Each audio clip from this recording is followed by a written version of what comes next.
위너 소속인 송민호와 송민호가 출근한 것처럼 허위로 문서를 작성한 관리자, 공무원 김 씨도 병역법 위반 혐의로 재판에 넘겨졌다고 한다. 송민호는 1년 9개월 동안 사회복무요원으로 복무하면 실제로 출근해야 하는 날은 약 430일 정도인데 검찰에 따르면 송민호는 약 4분의 1에 해당하는 102일을 무단으로 나오지 않았다고 한다. 병역법에는 정당한 사유 없이 8일 이상 복무를 이탈하면 3년 이하 징역에 처한다고 적혀 있으며 이번 공소장에는 그 기준을 크게 넘는 일수가 담겼으니 빼박이라 이건 송민호도 할 말이 없을 것이고 이미 두 사람의 첫 재판이 4월에 열릴 예정이라고 한다.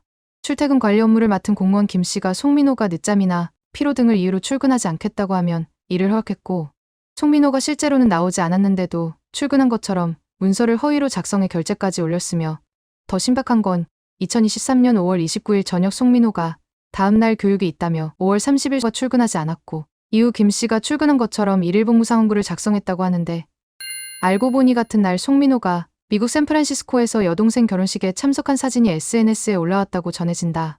특히 서울서부지방검찰청은 휴대전화 포렌식과 GPS 기록을 통해 객관적인 자료를 확보했고 경찰이 넘긴 내용 외에 추가 무단 결근도 확인했다고 밝혔으며 송민호는 경찰 조사에서 혐의를 대체로 인정한 것으로 전해졌으나 소속사 YG엔터테인먼트는 병가는 복무 전부터 이어진 치료 때문이었고 다른 휴가는 규정에 맞게 사용했다고 밝힌 바 있으며 추가 입장은 나오지 않은 상태다.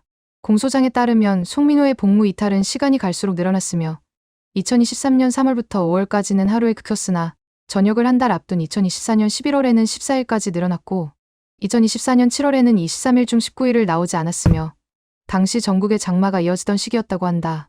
송민호의 복무 기간은 2023년 3월 24일부터 2024년 12월 23일까지였으며 저녁이 가까워질수록 결근이 잦아진 모습이었다고 한다. 첫 공판은 3월 24일 예정이었으나 송민호 측이 기일 연기를 신청했고 일정이 조정되면서 4월 21일에 첫 재판이 열릴 예정이라고 한다. 이를 본 사람들은 징역 최대 3년에 재입대까지 가야 한다. 징역받고 재복무까지 얹어서 가야 한다며 역시 아직 정의는 살아있다며 본보기로 실형을 때리라는 의견도 있었다. 거기다 관리자는 도대체 왜 편의를 봐준 건지 저런 편법 중독자 송민호가 공익으로 간 것 자체도 의심스럽다는 말도 많았다. 정신질환 사유로 공익 판정을 받았는데 예능은 멀쩡하게 나왔고 수십 명 스태프 앞에서 방송은 어떻게 했냐는 반응이 나왔으며 거짓부렁이 판명된 거 아니냐는 의견도 있었다. 21개월 복무가 싫어서 100일을 빠진 건 진짜 신박하다는 평가가 나왔고 100번 양보해서 정신질환이 심한 걸 감안해도 이건 너무하다. 신서유기랑 나온 삼보고 호감이었는데 이미지 절대 믿으면 안 되겠다라는 반응과 여기서 근데 더 충격인 건 송민호가 이런 상황에서도 예능 활동을 하려 했다는 점이었다. 이 소식을 들은 사람들은 공익을 간 것도 모자라서 거기서도 꿀 빨고 나와서 예능으로 또 꿀 빨려고 했냐는 비판이 나왔고 조용히 꿀이나 빨지 멍청하다. 동생 결혼식에 사진 찍힌 건 바보 아니냐. 그냥 커피나 사고 출퇴근이라도 할 것이지 적당히 좀 하지 얼마나 인생 꿀을 빨고 싶은 거냐는 반응이 이어졌다. 여기서 또 친구인 피오와 비교됐다.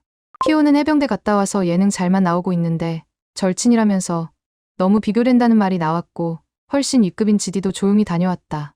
재입대 사례와 비슷하게 대마의 부실 복무까지 이겨낸 싸이 사례가 거론됐다. 싸이처럼 재입대에서 민심을 살려야 한다는 의견도 있었고 요즘은 BTS 전원이 그냥 갔다 오는 시대인데 현역 톱스타도 아니고 이게 뭐냐. 스티브 유 사례만 봐도 군 문제는 이미 나온 뒤출 문제 같은 건데 공익 가서도 저러면 우리나라에서 연예 활동 그만하겠다는 거 아니냐는 말까지 나왔다. 하지만 재입대 관련해서는 의견이 갈렸는데 최전방으로 재입대 가자는 의견이 있었지만 최전방은 쓰레기들 벌 주려고 있는 곳이 아니고 제일 중요한 곳인데 왜 패급을 채워 넣으려 하냐는 반대도 있었고 괜히 총 들려 보내는 곳 보내면 위험하다는 말도 나왔으며 총기 난사할까 두렵다는 반응도 있었다. 재입대해봤자 어차피 꽤 부려서 그린캠프 갈 거니 그냥 3년 징역에 군기교육대 1년 반 이렇게 가자는 의견도 있었고 저런 마인드로 공익 생활했는데 현역은 얼마나 심할지 모르니 차라리 징역형에다가 추가로 복무 기간만큼 금고를 더 살게 해서 깜빵에 있다. 나오게 하는 게 국방력 보존 측면에서 본인에게도 낫다는 분석도 나왔다. 여기서 짚고 넘어가야 할 건 법적으로는 꽤 복잡한 상황이라는 거다. 징역 1년 6개월 이상 받으면 전시근로용이라 재복무가 불가능하다는 정보가 공유됐고 깜빵 갔다 오면 군대 안 간다는 말도 나왔으며 1년 반 이상 가면 군대 면제된다는 얘기도 있었다. 어차피 스탱유에 받고 재입대할 거라는 예상이 많았고 부실 근무한 날만 계산해서 102일만 추가 복무하면 끝나는 거 아니냐는 의문도 제기됐지만 원래대로라면 무단 이탈은 5배수로 복무해야 해서 하루 빠지면 5일 연장이라는 정보도 나왔다. 담당 공무원 김씨 문제도 크게 거론됐다. 관리자 아니었으면 못할 일인데 무단으로 결근한 게 아니라 담당 공무원이 가짜로 서류 꾸며준 거면 당연히 책임져야 한다는 반응이 나왔고, 눈 감아준 놈들도 처벌해야 한다는 의견이 이어졌으며 직장 잘리겠다는 말도 나왔다. 시입 도서관 인턴 경험자는 공익 한 명이라도 말없이 안 나오면 찾고 전화하고 난리 나는데 저건 관리자 아니었으면 못할 일이라고 증언했고, 저 기관에서 공익 못 쓰게 되는 거 아니냐는 우려도 나왔으며, 공익 튀어 있는 기관들도 공익 배정 요청 잘 안 하는 추세라는 정보도 공유됐다. 처벌 수위에 대한 의견도 다양했다. 유승중급 철퇴를 내리라는 의견이 있었고, 징역 최대치 3년 보내라는 말도 나왔으며 재발 실형을 달라는 목소리도 있었다.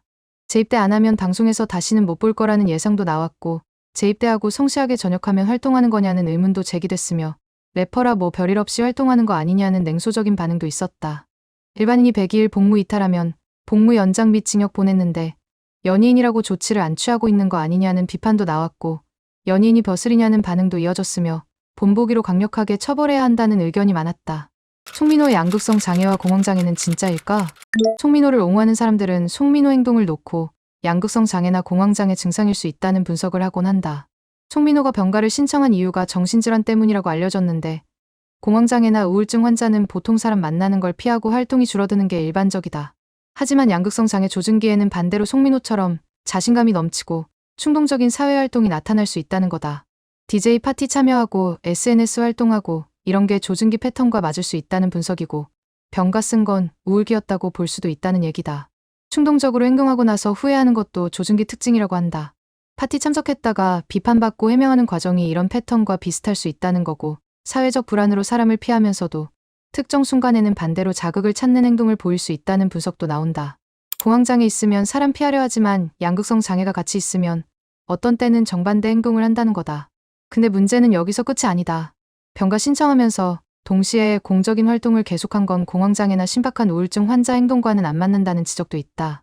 공황장애면 대인기 피와 불안 때문에 공공장소 활동을 거의 안 하는 게 보통인데, SNS로 자신을 계속 노출시킨 점은 전형적인 증상과 맞지 않는다는 거다. 정신질환이 병가받을 만큼 심각한지 의심된다는 반응이 나오고, 양극성 장애 조증기에 나타나는 과대망상 같은 증상도 크게 안 보인다는 분석도 있다. 실제로 양극성 장애와 공황장애를 둘 다 가진 사람을 알았던 경험담도 나온다.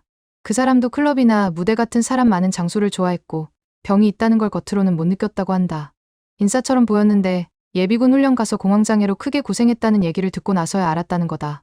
조증기의 한 행동 때문에 죄책감과 후회로 괴로워하기도 했고, 병증이 안정적일 때와 그렇지 못한 때가 불규칙해서 많이 고생했다고 한다. 송민호가 부당하게 병역 의무를 소홀히 한 부분도 분명 있겠지만 모든 행동이 그 이유만은 아닐 수 있다는 의견도 있다. 챗GPT 분석으로는 언론 보도된 행동을 통해 송민호가 양극성 장애와 공황장애를 동시에 가졌을 확률을 넓게는 50% 좁게는 30%로 추론했다고 한다. 우울증이나 양극성 장애로 힘들어하는 사람들이 생각보다 많고, 병 때문에 자기 자신을 잃고 병에 의한 행동을 할 수밖에 없는 고통에 빠진 사람들이 있다는 걸 알아줬으면 한다며 송민호 편을 드는 사람도 있었는데, 글은 단지 송민호를 위해서가 아니라 병으로 고통받는 사람들을 이해해보는 시간을 가져도 좋지 않겠냐며 의견을 덧붙이기도 했다.